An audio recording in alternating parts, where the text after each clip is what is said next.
Un adolescent noir a interrompu le juge en plein procès. Ces paroles ont figé toute la salle d'audience. La suite vous laissera sans voix. À peine le marteau avait-il frappé le billot que le garçon se leva de son siège, le corps tremblant d'un mélange de peur et de défi. Sa voix déchira le silence pesant de la salle d'audience, un son rauque qui n'avait pas sa place dans le cérémonial rigide des procédures judiciaires. Il cria que ce qui venait d'être dit n'était pas la vérité, et ces mots frappèrent plus fort que le marteau du juge ne le pourrait jamais. In an instant, la salle s'y figea. Les avocats retinrent leur souffle au milieu d'une phrase, les papiers s'immobilisèrent au milieu d'un bruissement, et les murmures sourds qui emplissaient l'arrière-plan s'évaporèrent comme engloutis par les murs.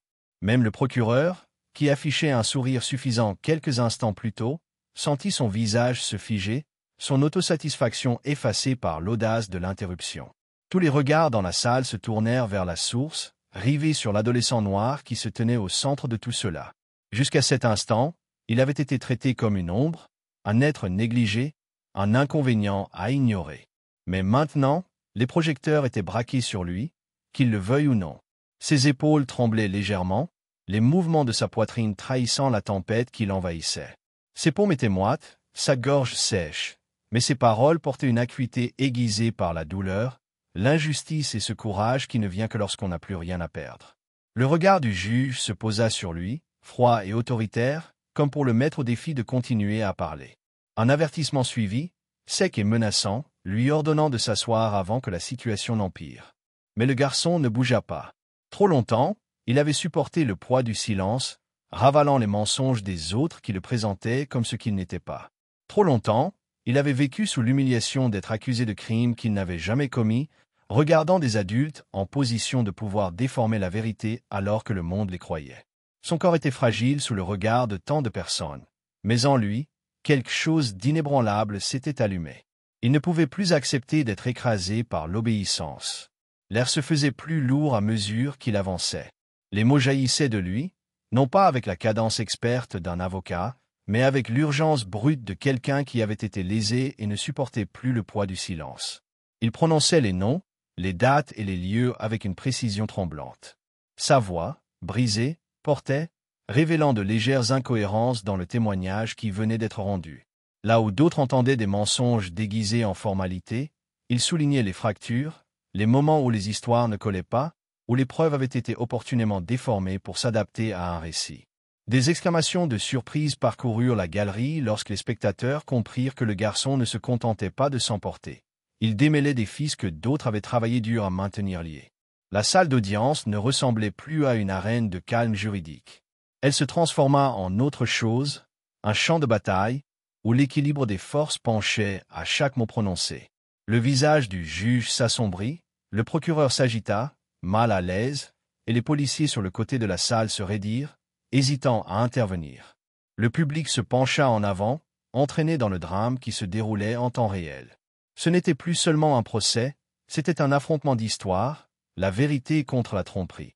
Et le garçon avait tiré le premier coup de feu dans une guerre que personne ne pensait qu'il aurait le courage de déclencher. Sa respiration était rapide et superficielle, comme s'il avait couru une longue distance.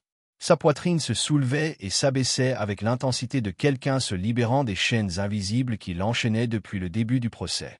La salle le regardait non pas comme un adolescent impuissant, mais comme une force perturbant l'ordre des choses, forçant les autorités à accepter une vérité qu'elles avaient rejetée. Pourtant, sous son courage, la peur battait encore dans ses veines. Il ressentait le danger de ce qu'il avait fait, le poids de ce que signifiait s'opposer à ceux qui avaient le contrôle de son destin. Sa voix avait frappé comme la foudre, mais la foudre attire toujours la tempête. Ce qu'il ignorait, ce à quoi personne n'aurait pu le préparer, c'est que son emportement avait suscité quelque chose de bien plus vaste qu'un simple procès. Derrière le bois poli du tribunal, derrière les costumes et les insignes de ceux qui siégeaient au tribunal, ses paroles avaient fait surgir des ombres bien plus profondes que sa propre affaire. Les hommes puissants présents dans cette salle avaient érigé des murs autour de leurs secrets, protégeant soigneusement ceux qui ne devaient jamais voir le jour. Et d'une seule interruption provocatrice, le garçon avait ébranlé ces murs. Son courage avait réveillé des forces qu'il ne voyait pas encore, des forces qui ne le laisseraient pas s'en sortir sans être contestées. Ce qu'il avait pris pour un appel désespéré à la justice était, en réalité, l'étincelle d'un incendie qui allait bientôt consumer toute la salle d'audience. Le juge se pencha en avant, ses yeux froids se plissant tandis que sa voix tranchait le silence tendu, lourde de menaces. C'était le genre de voix destinée à intimider, à rappeler à quiconque l'écoutait que le tribunal était un trône et que lui seul était roi. Il avertit le garçon qu'un mot de plus lui vaudrait un châtiment bien au-delà de ce qu'il pouvait imaginer. Mais l'adolescent ne recula pas, ne se laissa pas retomber sur sa chaise. Sa mâchoire se crispa, ses poings se crispèrent, et il s'élança. Ces mots, imperturbables, attiraient la salle d'audience vers des lieux qu'elle ne voulait plus jamais revoir, ramenant chacun à des souvenirs soigneusement enfouis. La salle d'audience, avec son bois poli et son sol de marbre froid, semblait se transformer en un espace plus sombre tandis que le garçon parlait. Les visages des puissants pâlirent, comme si sa voix décollait des couches de peinture pour révéler la pourriture en dessous. Il commença à peindre le tableau des nuits qui le hantait encore. Il décrivit la façon dont les policiers l'avaient suivi à travers les trottoirs fissurés et les rues faiblement éclairées, leurs insignes scintillant sous la lueur des lampadaires. Pour eux, les insignes étaient des boucliers d'honneur, mais pour lui, c'étaient des armes scintillant dans l'obscurité, des rappels constants qui ne pourraient jamais échapper à leur regard vigilant. Il se souvenait comment ils le traquaient même lorsqu'il n'avait rien fait de mal, comment il sentait le poids de leurs suspicions peser sur son dos.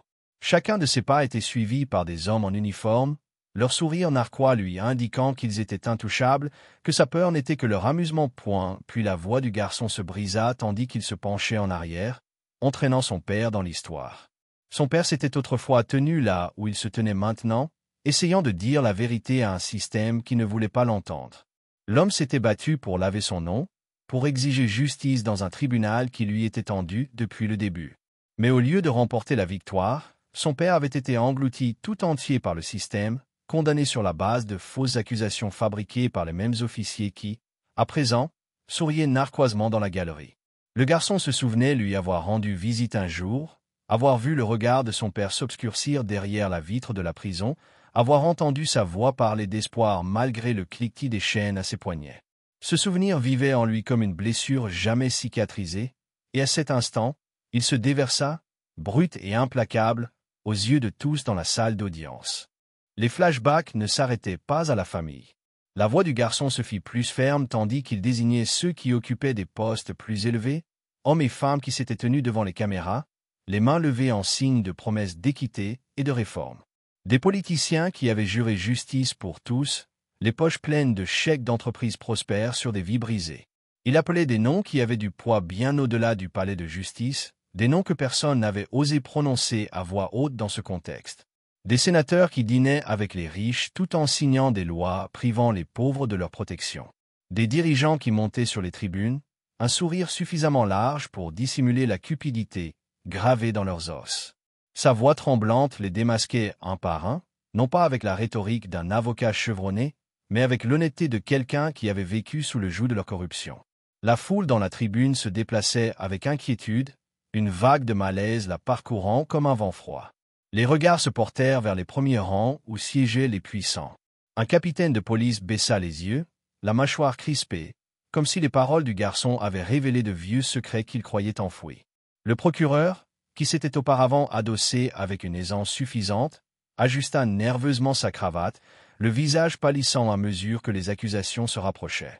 Puis, dans un instant où la salle sembla s'essouffler, le garçon laissa échapper le nom d'un sénateur, prononcé non pas avec fierté ou colère, mais avec le poids de la vérité. Le mot flotta dans l'air comme une lame, brisant l'illusion de l'intouchabilité. Il ne s'agissait plus d'un seul garçon jugé. Il ne s'agissait plus d'une seule accusation, d'un seul crime présumé. La voix du garçon avait transformé la procédure en quelque chose de plus vaste, de dangereux. Le procès était devenu un miroir tendu au système lui-même, reflétant chaque mensonge et chaque abus soigneusement dissimulé. Ceux qui l'avaient traité d'adolescent effrayé se penchaient maintenant, les yeux écarquillés, le souffle court. Ils avaient l'impression d'entendre l'histoire se réécrire en direct, chaque mot abattant des murs qui avaient résisté pendant des décennies.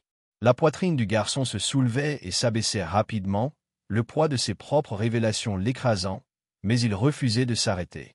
Sa voix était brisée, rauque sous l'effort, mais il forçait les mots. Il savait ce que cela signifiait de parler ainsi devant des hommes qui maniaient le pouvoir comme une arme. Il savait que cela pouvait tout lui coûter, sa liberté, sa sécurité, peut-être même sa vie. Mais le silence lui avait déjà trop volé.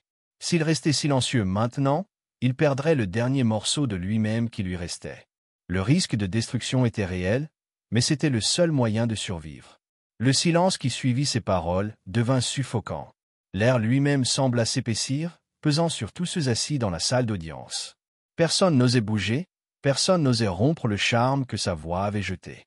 Le garçon se tenait seul, tremblant mais inflexible, son regard oscillant entre les hommes qui avaient tenté de l'enterrer et la foule qui semblait enfin le voir.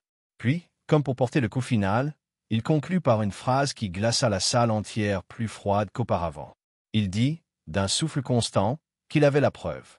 La preuve ne venait pas de paroles tremblantes, mais de quelque chose de tangible, quelque chose qui brillait faiblement sous les néons de la salle d'audience.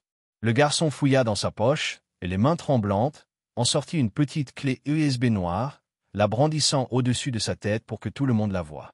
La salle sembla s'inspirer d'un seul coup, puis un bruit de halètement parcourut la salle comme une vague s'écrasant sur la pierre. Même le bruit des chaises s'arrêta, même le froissement des papiers se figea, car soudain, ce n'était plus une explosion de colère juvénile, mais une preuve. L'air se crispa, une tension qui rendait chaque battement de cœur plus fort, plus rapide.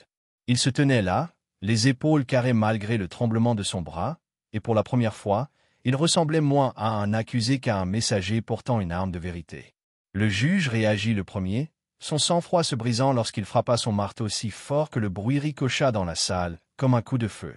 Il exigea l'ordre, sa voix devenant plus forte à chaque coup, mais le rythme du marteau ne parvint pas à couvrir la vague de murmures qui se répandait comme une traînée de poudre dans la foule. Les gens se penchèrent en avant sur leurs sièges, les yeux écarquillés, le souffle coupé comme s'ils assistaient à la rupture d'un barrage. La voix du garçon s'éleva au-dessus du chaos, plus ferme désormais, aigri par le poids de ce qu'il portait. Il expliqua avec des mots simples que ce disque contenait tout, chaque pot de vin, chaque accord, chaque manipulation, enregistrée et archivée. Chaque syllabe frappait comme un coup la façade fragile de ceux qui détenaient le pouvoir, arrachant les masques qu'ils portaient depuis si longtemps. Il ne parlait pas comme un avocat lisant des notes préparées. Il parlait comme quelqu'un qui avait été sous-estimé toute sa vie, quelqu'un qui savait que la vérité dite à voix haute pouvait avoir plus de force que des discours soignés.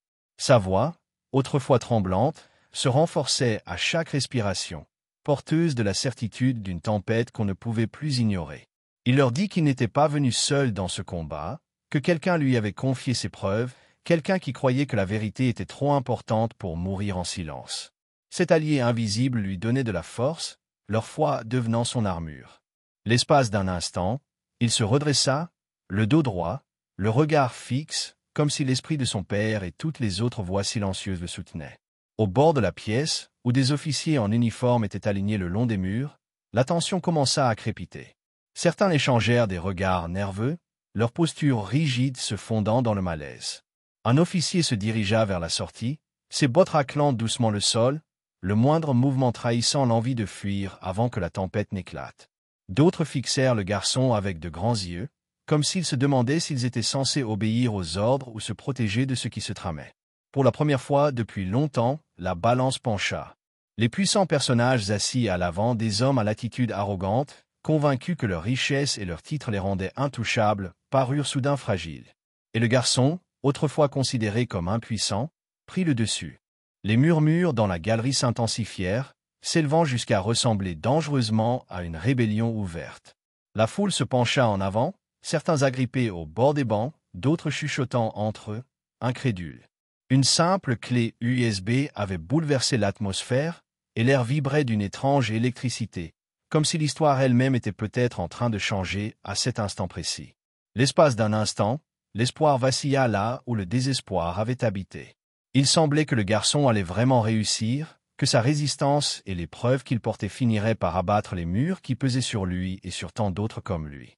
Mais l'espoir était fragile, et il se brisa dès que le juge se renversa dans son fauteuil. Son visage, autrefois tordu par la colère, se transforma lentement en un sourire plus froid que la glace. Ce n'était pas le sourire d'un homme vaincu, mais celui de quelqu'un qui croyait encore tenir les ficelles. Il claqua des doigts, un son doux qui résonna comme un ordre, et les lourdes portes en bois sur le côté de la salle d'audience s'ouvrirent. La salle se transforma tandis que des officiers de haut rang entraient à grands pas, leurs uniformes étincelants, leurs bottes frappant le sol avec un poids délibéré. Leur seule présence resserrait l'air, suffocant, comme si les murs eux-mêmes s'étaient rapprochés. La voix du juge s'insinua dans le silence, ses mots dégoulinant de venin. Il siffla que l'épreuve mourrait ici, que personne au-delà de cette pièce ne saurait jamais ce que le garçon transportait. C'était une promesse enveloppée de menaces, un rappel que le pouvoir ne s'abandonnait pas facilement. La foule haleta de nouveau, plus fort qu'avant, le bruit claquant comme des fils électriques sous tension, suscitant peur et incrédulité. La tension atteignit son point de rupture, chaque seconde semblant au bord de l'explosion. Le pouls du garçon battait à ses oreilles, un battement incessant qui menaçait de couvrir tout le reste. Ses genoux étaient faibles, sa respiration saccadée, mais sa prise sur la clé USB ne se relâcha jamais. Il la serra plus fort, ses jointures blanchissant, comme si c'était sa dernière bouée de sauvetage. Les policiers se rapprochèrent, leur présence pesante et suffocante, leurs yeux rivés sur lui comme des prédateurs encerclant leur proie. Pourtant, il ne céda pas. Son cœur s'emballa, son corps trembla, mais ses yeux se fixèrent sur le juge, refusant de détourner le regard. C'était une lutte silencieuse, un garçon contre un système conçu pour l'écraser. Alors que le poids devenait insupportable, alors que la tempête semblait prête à l'engloutir, une autre voix trancha l'air. Elle provenait du fond de la salle d'audience, forte et claire, porteuse du pouvoir de tout bouleverser.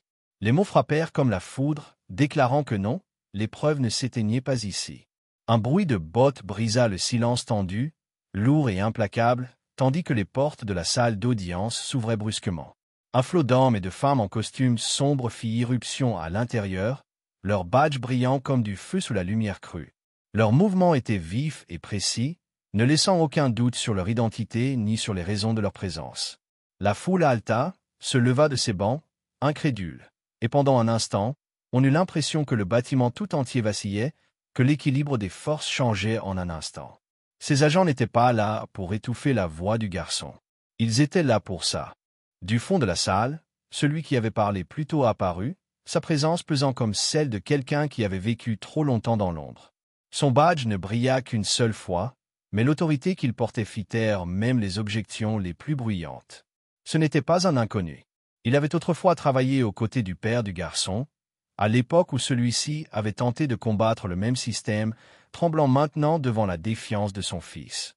Il avait attendu ce moment des années pour avoir l'occasion de riposter à ceux qui avaient fait de la justice une arme. Maintenant, avec le courage du garçon et les preuves serrées dans sa main, ce moment était enfin arrivé. Les halètements se transformèrent en cris tandis que les agents avançaient avec empressement, leurs ordres fermes, leurs menottes claquant autour de poignets autrefois pointés vers le bas. Le procureur, qui avait affiché un sourire narquois pendant la majeure partie du procès, tenta de protester d'une voix aiguë, mais le bruit fut coupé par un cliquetis d'acier. Un capitaine de police luttait contre leur emprise, ses larges épaules impuissantes face à la précision exercée des agents. Même le nom du sénateur, prononcé plutôt comme une malédiction, pesait désormais lourd tandis qu'un des hommes au premier rang était contraint à genoux, son costume coûteux s'effondrant sur le sol froid. L'air résonnait du rythme métallique des chaînes se refermant, non pas sur l'innocent, mais sur le coupable. Le juge, qui avait présidé le procès avec arrogance et cruauté, fut arraché de son siège. Sa robe s'enroula autour de lui comme un rideau arraché de la scène tandis qu'il criait son autorité, la voix brisée par la peur. Il affirmait que les agents n'avaient aucun droit, que c'était sa salle d'audience, sa loi, son règne. Mais les agents l'ignorèrent, leur concentration imperturbable, leurs mains fermement posées sur ses bras tandis qu'il le tirait du banc qu'il avait autrefois utilisé pour dominer les autres. Le spectacle transforma l'intouchable en un homme se débattant contre l'inévitable, et la foule, longtemps réduite au silence par l'intimidation, éclata d'une approbation stupéfaite. Le garçon resta figé sur place, la clé USB toujours serrée dans sa main, le corps affaibli par l'énormité de ce qui se passait. Ses genoux tremblaient, sa poitrine était creuse, et pourtant son cœur battait à tout rompre. Il regardait le même système qui avait tenté de l'écraser s'effondrer sous ses yeux. Il voyait ceux-là même qu'il avait traités de petits et d'impuissants, réduits à la même peur qu'ils avaient infligée aux autres. Pour la première fois, il ne se sentait pas comme un garçon jugé. Pour la première fois, il se sentait comme quelqu'un qui comptait, quelqu'un qui avait été entendu. Les souvenirs de son père traversaient son esprit comme des ombres et des lumières. Il se souvenait de la voix de son père qui résonnait à travers la vitre de la prison, de la façon dont ses mots portaient l'espoir, même quand son corps était enchaîné. Il se souvenait de rentrer chez lui les soirs où la peur le poursuivait comme une ombre, se souvenant des avertissements de se taire, de se protéger. Et maintenant, debout à l'endroit même où le silence lui avait été imposé, il réalisait qu'il avait brisé la chaîne. Le combat de son père n'avait pas été vain. Sa propre voix était devenue l'écho qui avait finalement brisé les murs de la corruption. La salle d'audience, qui quelques instants auparavant semblait étouffante, explosa dans un rugissement non pas de chaos, mais de justification. Les gens se levèrent, certains les larmes aux yeux, d'autres les poings serrés en signe de triomphe. Ce qui avait commencé comme un procès destiné à l'enterrer s'était transformé en un jugement pour ceux qui s'étaient longtemps crus au-dessus des lois. Le son emplit chaque recoin de la pièce, balayant des années de silence et de peur. Alors que les agents arrêtaient le dernier coupable et s'avançaient pour le protéger, l'un d'eux se pencha vers lui. La voix basse, si basse que seul le garçon pouvait l'entendre. Il lui dit que son père serait fier. Les mots résonnèrent avec un poids plus lourd que la clé USB qu'il tenait à la main, emplissant le creux de sa poitrine d'une force indestructible. Pour la première fois, le garçon s'autorisa à y croire. Les portes s'ouvrirent à nouveau, cette fois non pas avec force, mais avec détermination, et les agents le conduisirent sain et sauf, leur présence servant de bouclier contre le chaos laissé derrière lui. La clé USB était toujours dans sa main, mais le pouvoir qu'elle représentait n'était plus son seul fardeau. Lorsqu'il franchit le seuil, la salle d'audience derrière lui n'était plus un lieu de peur, c'était un lieu où la vérité avait enfin triomphé. L'écran s'assombrit, laissant derrière lui l'écho de son courage et le tonnerre de sa justification. À travers l'obscurité, un dernier message apparaît. Parle, même si les chances sont contre toi. Si cette histoire vous a secoué, cliquez sur le bouton j'aime, partagez-la avec quelqu'un qui a besoin d'espoir et n'oubliez pas de vous abonner pour plus d'histoires de justice. Avertissement, l'histoire que vous venez de regarder est fictive. Elle explore les thèmes des préjugés raciaux, de l'injustice systémique et du pouvoir surprenant d'une seule voix face à l'autorité. Ce récit vise à souligner l'importance de dire la vérité au pouvoir, à inspirer la pensée critique et à nous rappeler que la valeur d'une personne ne se définit pas par son âge ou son origine.